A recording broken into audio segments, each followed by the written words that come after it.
Les Écritures présentent des preuves concluantes que Jésus-Christ a effectivement été ressuscité d'entre les morts. La résurrection du Christ est rapportée dans Matthieu 28, 1, 20, Luc 24, 1, 53 et Jean 21, 20, 25.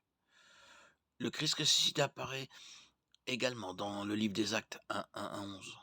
Ces passages vous permettent d'obtenir plusieurs preuves de la résurrection du Christ. La première est le changement radical chez les disciples. Ils sont passés d'un groupe d'hommes effrayés et cachés à des témoins forts et courageux qui ont partagé l'évangile dans le monde entier. Qu'est-ce qui pourrait expliquer ce changement radical, sinon l'apparition du Christ ressuscité à eux? Deuxièmement, il y a la vie de l'apôtre Paul. Qu'est-ce qu'il a fait passer du statut de persécuteur de l'Église à celui d'apôtre de l'Église?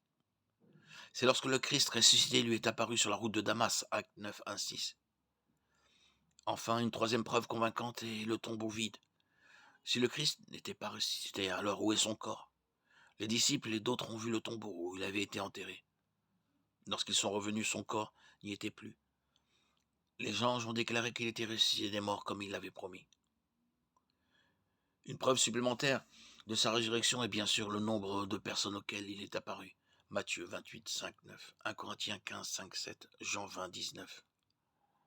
Le soir de ce même jour, qui était le premier de la semaine, les portes du lieu où se trouvaient les disciples étaient fermées par crainte des Juifs. Jésus vint se présenter au milieu d'eux et leur dit: la paix soit avec vous.